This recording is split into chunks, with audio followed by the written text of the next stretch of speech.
Darkcast Network. The light shines brightest on our indie podcasts. Hola, my beautiful humans. This is Jasmine Castillo. And this is MW. Bringing awareness of murdered and missing Indigenous women, girls, two-spirits, the LGBTQ community, Asian American, Native Hawaiian, Pacific Islander, Black Indigenous people of color. These are their stories. So, welcome to Hands Off, my podcast.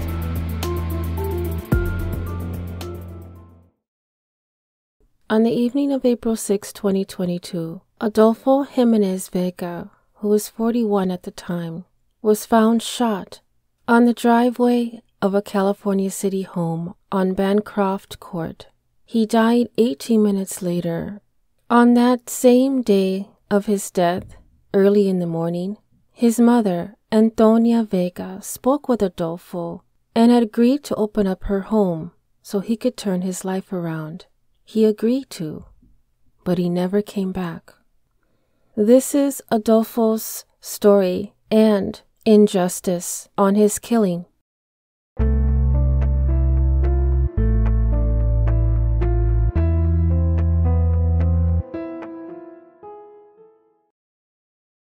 Adolfo came from a family of 4 siblings, including himself. Nancy Vega, who I get to speak with today, grew up with another brother and another sister in the household. Their parents grew up in San Isidro. When Adolfo was 4 years old, around 1984, they decided to move to Tehachapi, California. As Adolfo and Nancy grew older, they went their separate ways, but stayed close to each other. Even though he was many miles away from his hometown, he stayed in connection with a lot of his childhood friends throughout the years, as well as keeping a strong bond between him and Nancy. Nancy stated that Adolfo enjoyed football and weights, and you'll hear in Nancy's comments in our conversations about how he really expresses on how he was considered the best-looking brother. He valued his life, he loved his family, and enjoyed being a fairly new title, a grandfather. Adolfo had his ups and downs, like life within itself throws at us. Nancy mentioned that they had a rough childhood, and being from a Hispanic Latina background, I completely understand. The culture of upbringing can seem a little different than households of people who don't fall under the persons of color category. Something that I've mentioned in previous episodes in dealing with generational trauma and mental health. It is something that we all struggle with, some people more than others. And that is the reason why Nancy continued her education in hopes to complete her master's in counseling and later will be anticipating starting her doctoral in PhD. Unfortunately, this isn't the first death in the family. Nancy and Adolfo's older brother, Jose Torres, was actually killed in the same county as Adolfo, 36 years before Adolfo in 1986. This death hit extremely hard with the family, so Nancy and Adolfo moved with their mother to San Diego. Yet they continued to live in both homes off and on with their mother and father for the next 6 years. And even prior to the separating of their parents, Adolfo was young enough to remember the domestic violence in the home, which affected him later on in his teens and adulthood. Adolfo's father later abandoned him when his father soon took on another woman and her children, leaving Adolfo emotionally and mentally broken. He took this extremely hard and began dulling his pain with drugs, which led him down the path of juvenile detentions and later 9 years in prison. He was later released in 2018. Unfortunately, right after, he fell into a toxic relationship that made him relapse into drugs. Even with this tumultuous situations in life, he was persistent in changing his life around and began attending at the UEI College, which provided vocational, trade, and career training programs throughout California, Arizona, and Georgia. However, Adolfo was assaulted by another person and repeatedly requested to have this person removed or have himself transferred. They denied his request. So Adolfo made the painstaking decision to drop out of his course and move to California City, California, to live with his mother. He would have spurts of on and off drugs that make his life go a different path.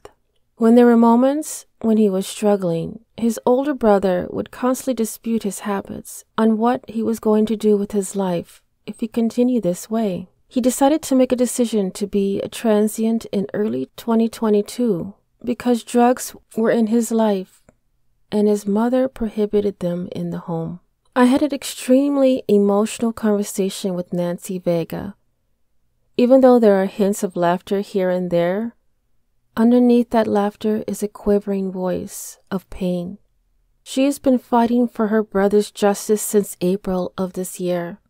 Even though she is one voice, she has a strong heart of determination. If I ever had a sister fighting for me like Nancy does for Adolfo, I would be forever grateful that she is the voice to fight for what is right. We talked about Adolfo's past because I know that this is an important piece of his life and it means something, not just a random person. He was just a person of circumstance. Wrong place, wrong time is what the police say. I see Adolfo as another lost loved one in the darkness of this cruel world and the injustice to the justice system of the U.S. Nancy is only one voice, but at the end of our conversation, I have added my voice to her cry out of injustice.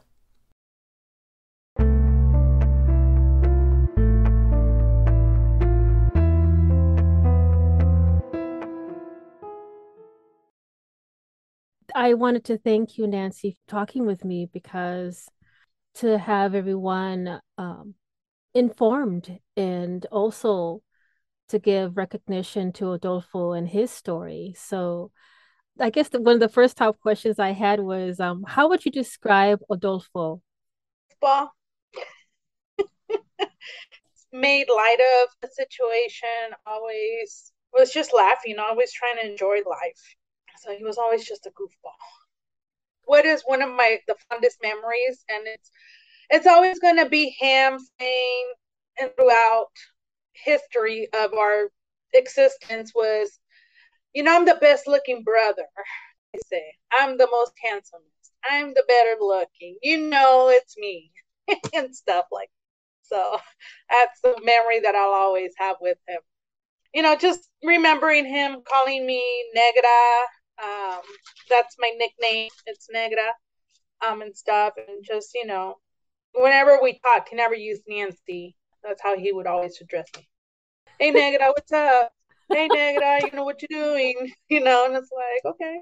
That's my name, but I'm used to it from growing up, It was just always him being goofy and goofball. Yeah, that is cute. That's so cute. I love that. He's goofy, Negra. He was the youngest. He was the youngest, so he was the two older brothers. When we were younger, our oldest brother from my mom's, he was also murdered in 1986. But he would dress up my baby brother and tell my mom that was his baby and stuff. So he would always dress him up. So he was always a goofball just from the get-go and stuff, just because of our older brother dressing him up and, You definitely had some wonderful memories. That is so cute. I love that he was with his little guitar in his little hat. What is a particular time you recall Adolfo was especially joyful? Not too long before he passed away, he had a horse that he would ride and stuff. And then he loved roosters, chickens. His passing, he was living on this property with that had like 3 horses, and he cared for them and stuff like that. And one of them was his, and the other 2 he would just care for. So he loved animals and stuff. So he was always, that was his happy place. Did Adolfo have a significant other in their life? Per se, if that makes sense. It's like they were together while out on the street and stuff like that. So I met her when I found out about my brother passing away, going out there and stuff. And then she had posted I was like, how do you know about my brother and stuff? And she was like, oh, we were, seeing each other. We were with, stuff like that. And from my view, it must not have been a serious relationship because I don't know about it. But also, I don't know what, the extent of the relationship was. Do you remember a favorite story about childhood that Adolfo loved to tell, or did you have a childhood story that you'd like to share in regards to both of you sharing together that same memory? He was only 4 years old when we moved from San Isidro up to Tehachapi, California. Just going and playing down the streets and, have to be in the house before the light came on. And, when it snowed, the snowball fights and, just burying each other in the snow and doing the snow angels and stuffing snow down his shirt. And so it was just a combination of all kinds of different memories. Stupid crap that I probably don't even recall, or but we would get in trouble because we would always do something to each other. Did Adolfo ever discuss big decisions that made an impact in their life? Yeah, there was a lot. He was 15 when he had his first child. Girlfriend at that time was 3 years older than him. So that was a big decision there. He got into trouble at a young age just because of what happened, with our dad and stuff and him feeling abandoned and stuff. But then he was in and out of the system of, the system is the jail system and prison system. But he made a big decision to go back to school and become, I believe it was the CNA he was trying to become, and he was going to school for that and was doing really well and had videos of him, doing his homework and passing. And then or one of the instructors from that school actually had reached out to me when she found out he passed away and stuff, and kind of shared some of her memories and his goofiness there with him and stuff, and sent me some pictures of him when he was there and stuff. So that was one of his major decisions. And then he was only married once and they had a child together. So we went out to Las Vegas for the wedding and stuff like that. And remember staying at the Stratosphere and doing all the whole caboodle thing for the wedding for them and stuff like that. And so there was some major decisions. And if Adolfo was to hypothetically, if he was able to drop by, if he was still here today and he visited you, what would be your ideal day you spend together would look like? I wish I could have a day like that. I'd be giving him a big hug, giving him a big kiss, holding him for a while, and then probably asking him if he wanted to eat or have some coffee or, do something, and just probably just spend the day together talking, just remembering things. But sometimes I think I feel him. It's different things happen that didn't happen before. So I think it's him, just telling me that he's okay, and or just being there. And sometimes, I feel like the bed, he's sitting on the bed with me. It's not a bad feeling, but it's like, okay, what is this? So, but yeah, that would be my ideal day. Just, sitting with him and seeing him and just making sure he's okay, I guess. Mm-hmm. Yeah. And I believe in that a spirit of a loved one is always with us. Always. And they always find ways to let you know that they are there and that they love you and they're there to watch you. But if they're brother, they're probably still protecting you in some way, right? So Yeah, because this particular phone is my work phone, right? So you know how when you go through the screen and you're doing things and stuff like that, I've shown my supervisor. I'm like, look, my phone is discombobulated. It's doing this, doing that, and she's like, wait, what? And I was like, look, and she's looking at it, and I'm like, I'm holding it, but I'm not doing anything to it. She was here by herself a couple of times, and she says the lights flickered on and off on her. because she knows who, what happened and stuff. And it was a while that it kept doing that and stuff. And then it stopped doing that. But now I feel it, the different things and stuff. The other day I felt like somebody kind of pulled the sheets like down on me and stuff because I kind of like to be covered up. And so it kind of, now I was like, wait, stop. I was like, I thought it was my significant other, but then I was like, wait, he's not here. He's at work already.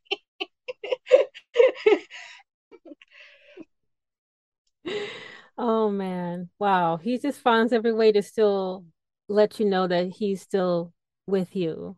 Yes, he That's does. that's a pleasure and it's a gift.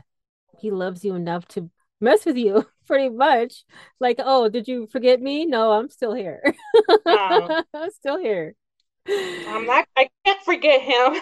Yeah, yeah, exactly. It's like, I don't need your daily reminders to tell me you're here. I know you're here. Hmm. Exactly. I guess one of the last questions is, but I know that to hear the story about Adolfo, I know that I've asked questions about his past and your interactions with him as being his sister.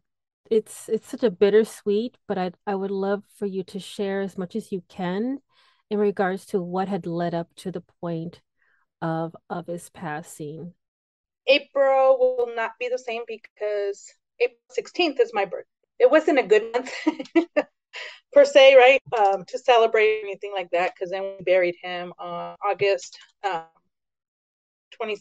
and stuff, We finally laid him to, down and stuff. I can't say we laid him to rest because the way he was killed. We're still trying to figure out the events that took place. Preliminary started, quote unquote, last month, but the guy's lawyer, I'll keep it somewhat nice of words for him, asked for an extension, so we have to go back next week on the 26th. April 2nd or April 3rd, he was physically assaulted. We don't think it's related, just because there hasn't been any correlations or anything that would put both of those incidents together.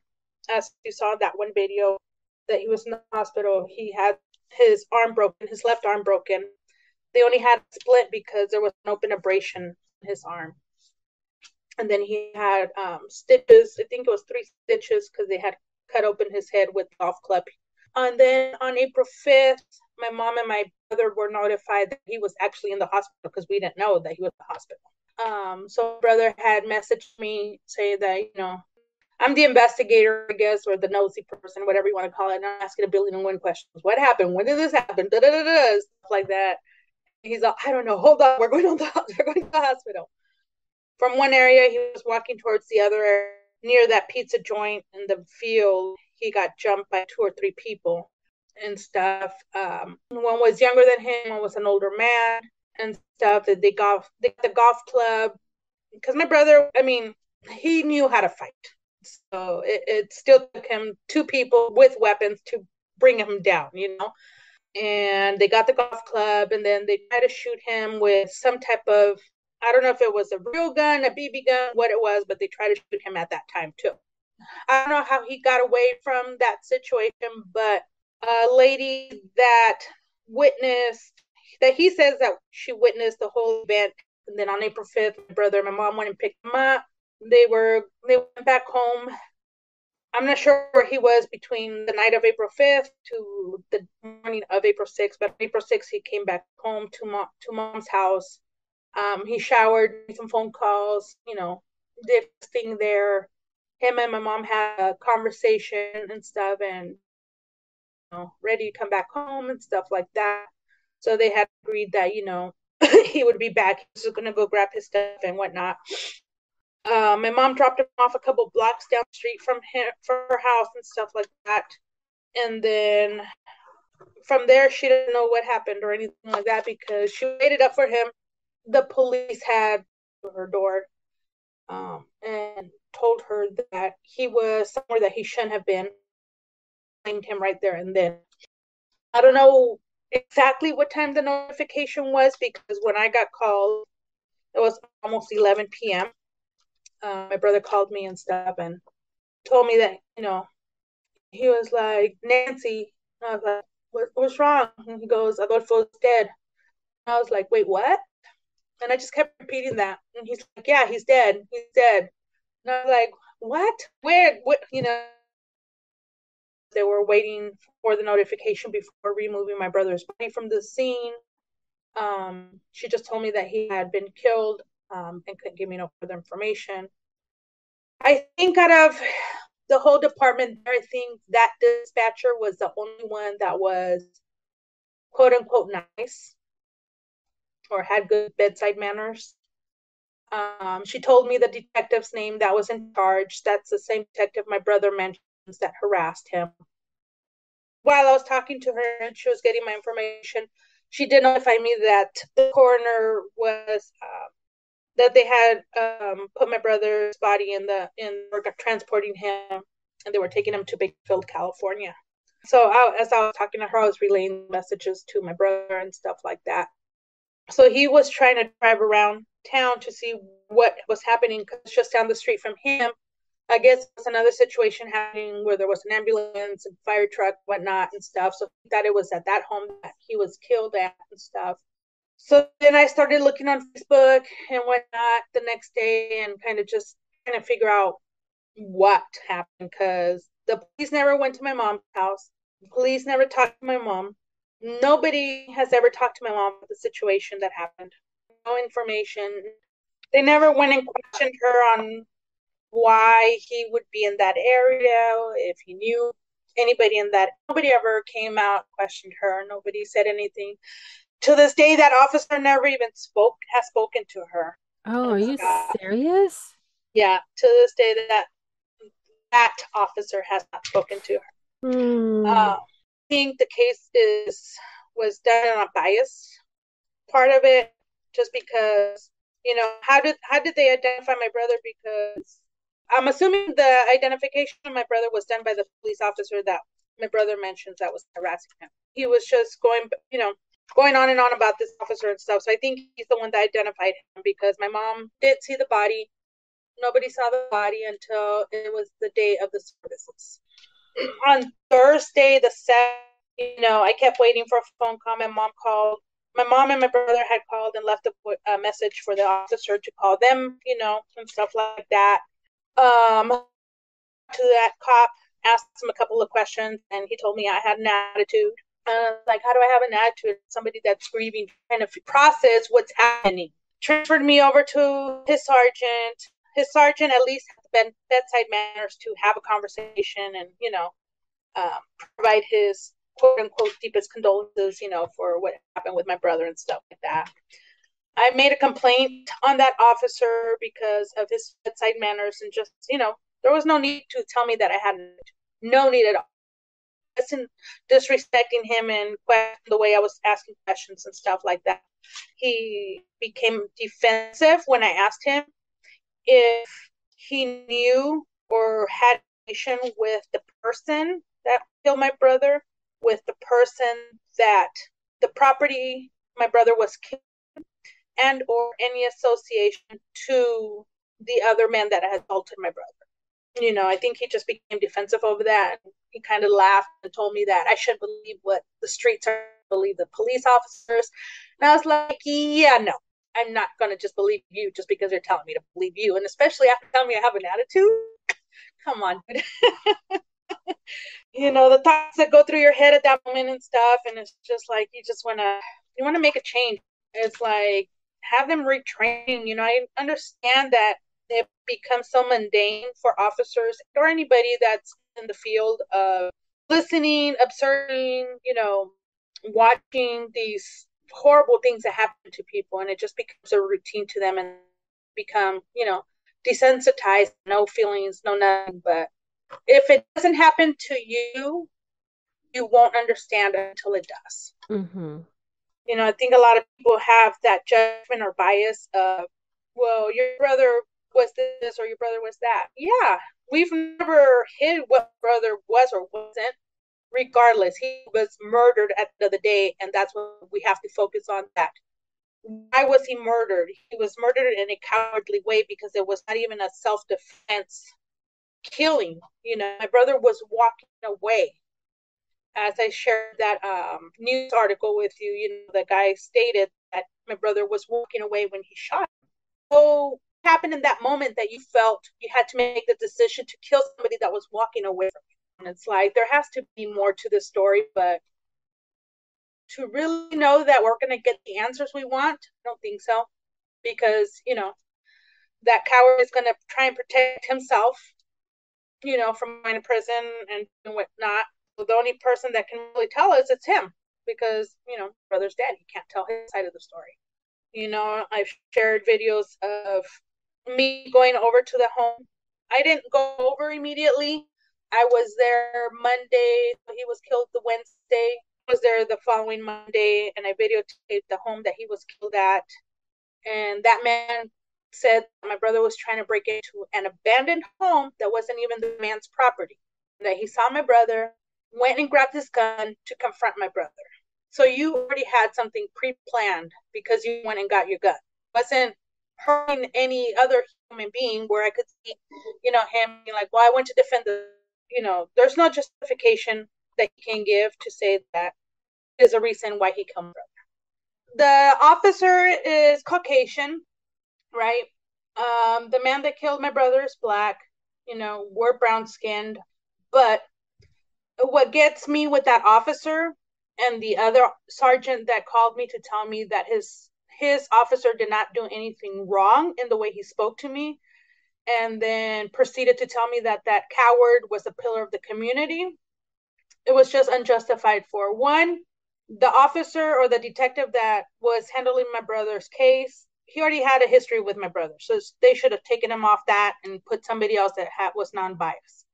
Two, my brother-in-law, my sister's husband, he's Caucasian. He called because we kept, my mom told my sister, nobody's called us, all this stuff. So my brother-in-law is Caucasian. He called and left that detective a message and told him who he was, explained who he was, and also in that message verbally stated, I am Caucasian, please give me a call back. And guess what that officer did? Called him back and told him that he was in communication with the family or the next kin, which is a bunch of BS, because not to this day has that detective ever faced us. Never faced us. Even when we went down to the police station, he never showed his face. So to me, that's a coward. Yeah. I don't care who you are, what badge you wear. If you don't have nothing wrong, if you don't have nothing to hide, why could you not face us as the family and tell us that you were the detective in charge and that you were trying to solve what happened? Exactly. Exactly. He just already blamed my brother for being killed, probably did all this other stuff, and just victim blamed my brother from start to finish. Very bad police work. Absolutely. Like you said, really bad bedside manners. 100%. 100%.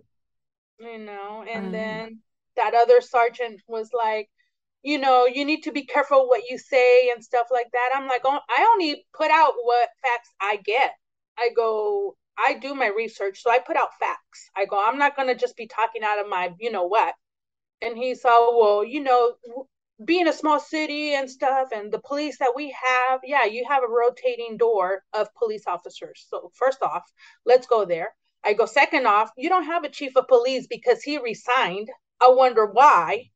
I go, you still don't have a chief of police. I wonder why.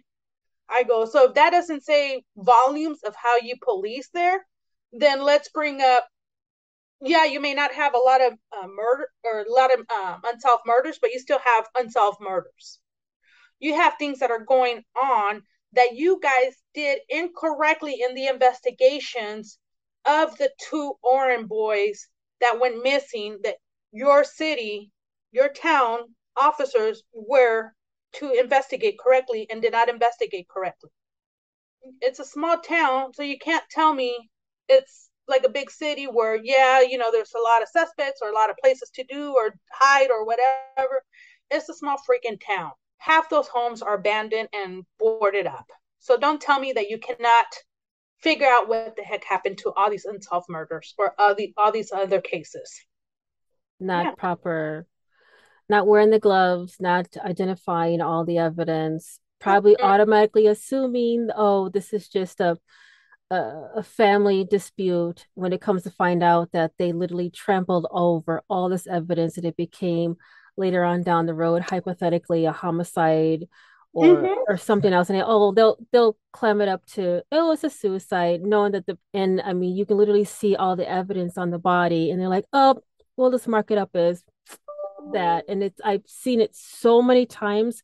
It infuriates me how sloppy they'll say, well, I just don't, I want less paperwork to do. So they'll just mark a box and then they think everything's done.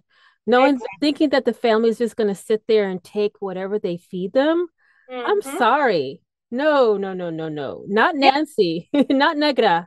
She got something to say and she will tell you, with a I will, transfer. because I mean, I go out there all the time anyways, but I literally drove from the Rite Aid that sits on California City, because that's where my brother was last, quote unquote, seen, left the area because of the receipt that we got back from his personal belongings that he checked out at 6:45, and stuff like that.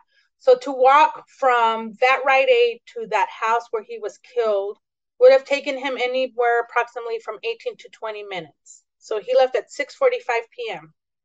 The 911 call supposedly came in at 7:11 p.m. He was pronounced dead at 7:29 p.m.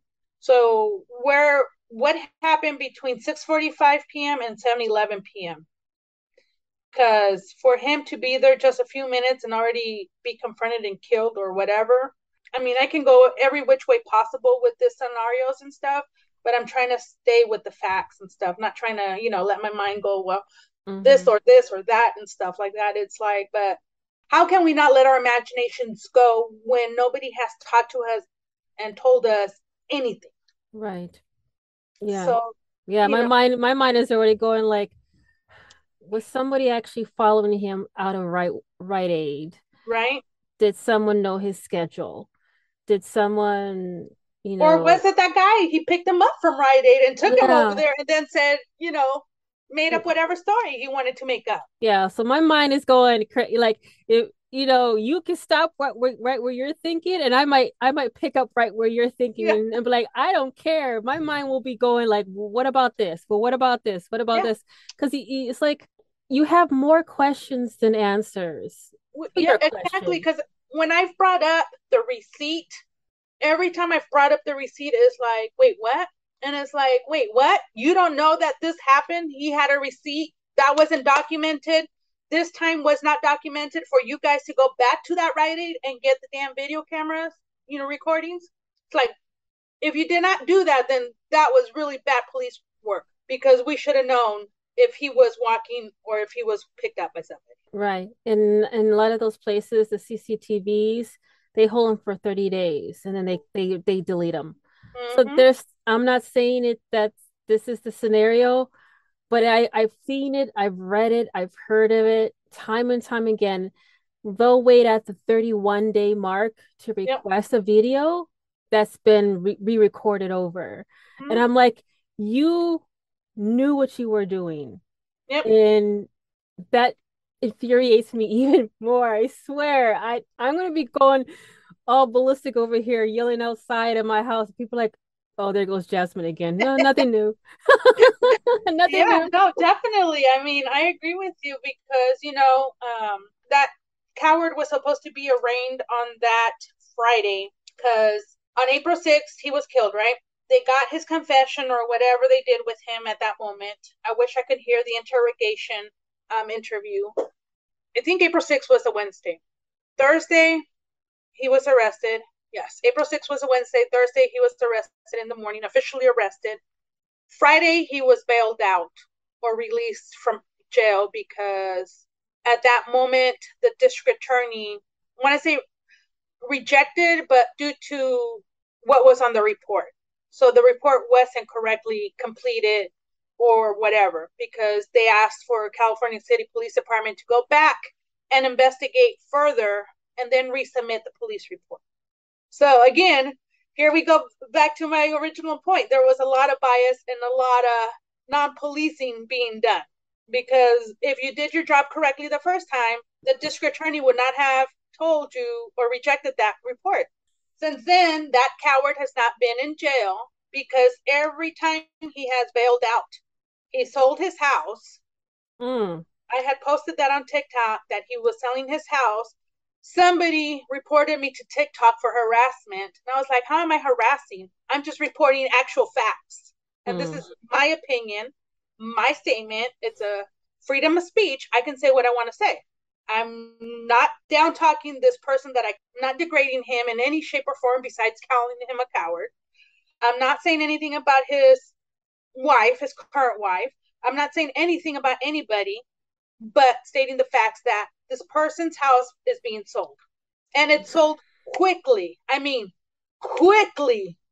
If you look up California City, California, and look at the real estate there, you're going to be like, how did this person sell this house so quick? With everything, I want to thank you, Nancy, for taking your time out of today to talk and to share Adolfo's story to the listeners. Is there anything that I might have missed that you'd like to share additionally that you were able to share? Like I have a petition. It's on change.org. Okay. I think I sent that to you. And it's not my reasoning for speaking up for my brother is, one, for him to get justice, because he did not deserve to go out the way he did. Two is to help other people in the same situation learn that they have a voice to speak up. Don't let the system tell you or cover you up or silence you because they're saying, oh, don't do it. You can't do that, or can't do this. There's different ways to speak up. There's different ways to advocate for your loved one. And there are so many that need it. So many that need it. They do. Absolutely. Thank you for sharing that. And then let me know if there's anything else that you'd like to add in the show notes, and I'll go ahead and put that in there. Okay, I will. I appreciate your time, and thank you. And you and your kids. Thank you so much. And Dios te bendiga. So I appreciate it. Igualmente.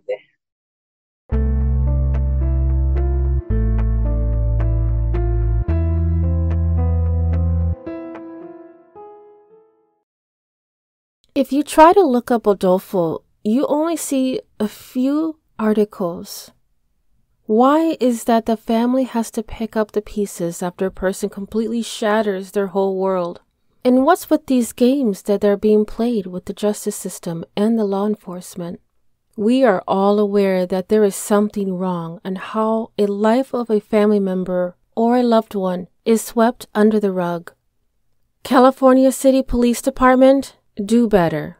And for all my other listeners who want to support the change, I will have a petition in the show notes, as well as any additional information to help stand beside Nancy Vega and other family members that have gone through the same pain. And from the bottom of my heart, I thank you.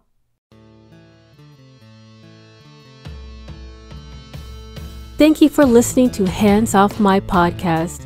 If you are enjoying the podcast and you'd like to support the mission, I do have a Patreon membership that will help the cause and bring more detail on cases and stories from the people of color community. If you yourself has a lost loved one or a story suggestion, please don't hesitate to contact me at email handsoffmypodcast@gmail.com. And if you are only able to support in another way, please give this podcast a 5-star rating on Apple or Spotify, and continue to listen to upcoming episodes every Thursday, wherever you listen to your podcast. Dios te bendiga.